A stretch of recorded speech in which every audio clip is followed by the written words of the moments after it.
Welcome back to the Density Functional Theory series. In the previous lecture, we learned why density functional theory is one of the most powerful tools in modern material science.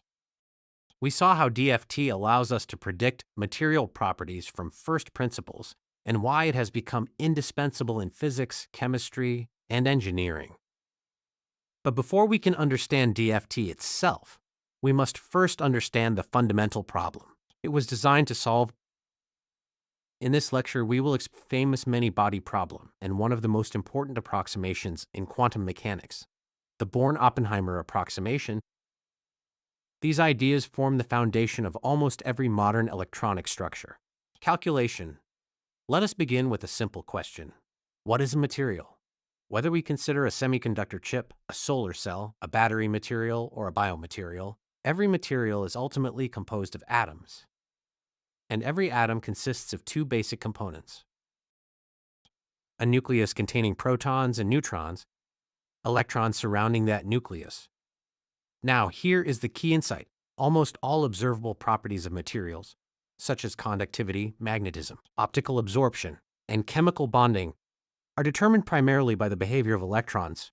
Therefore, if we wish to understand materials, we must understand electrons. And to understand electrons, we must use quantum mechanics. The central equation of quantum mechanics is the Schrödinger Equation, h cap psi equals sin e psi. Although it looks compact, this equation contains all the physics of a quantum system. Here, the wave function, psi, describes the quantum state of the system. The Hamiltonian operator contains all kinetic and potential energies. E represents the allowed energy levels.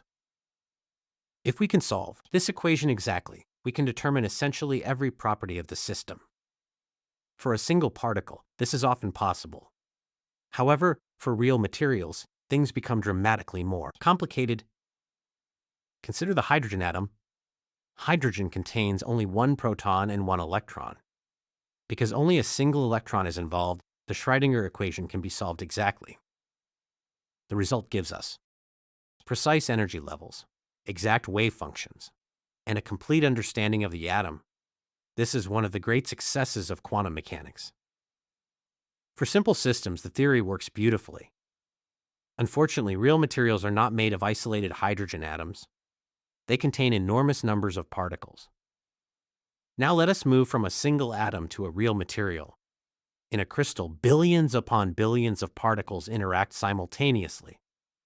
There are three types of interactions: electron-electron interactions, electron-nucleus interactions, nucleus-nucleus interactions. Every electron feels the influence of every other electron.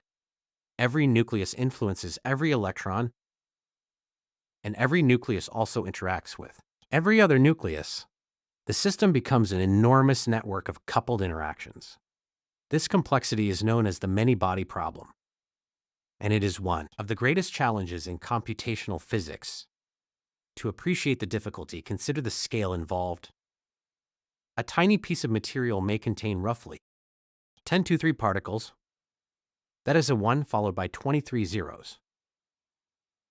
To solve the exact Schrödinger equation, we would need to describe all possible interactions among these particles simultaneously. The computational cost grows exponentially.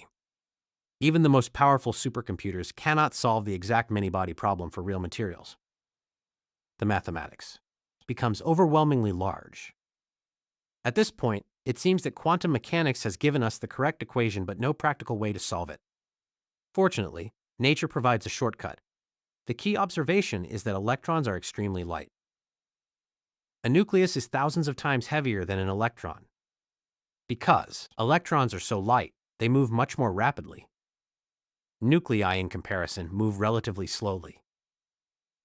Imagine trying to photograph a hummingbird flying around a slowly moving truck.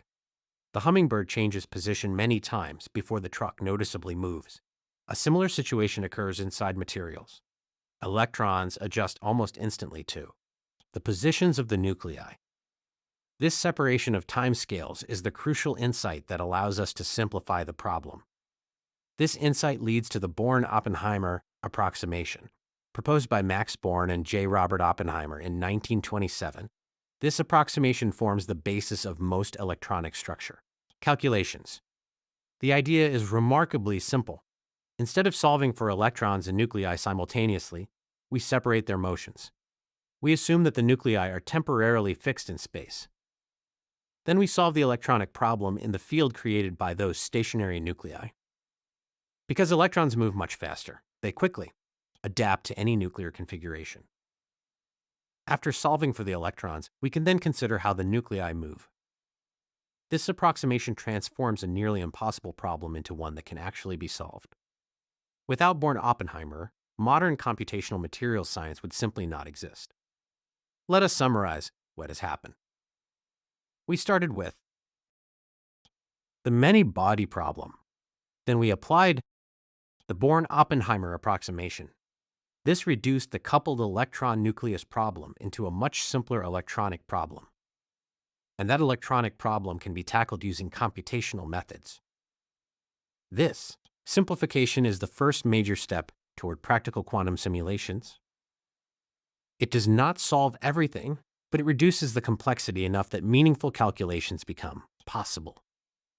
And once we reach this stage, we are ready to introduce further approximations that make large-scale calculations feasible. In this lecture, we learned why the many-body problem is so difficult, why exact solutions are impossible for real materials, how the difference in electron and nuclear masses provides a natural simplification, and how the Born-Oppenheimer approximation separates electronic and nuclear motion. In the next lecture, we will take the next step.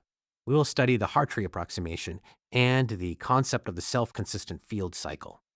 These ideas form the bridge between the many-body problem and modern density functional theory.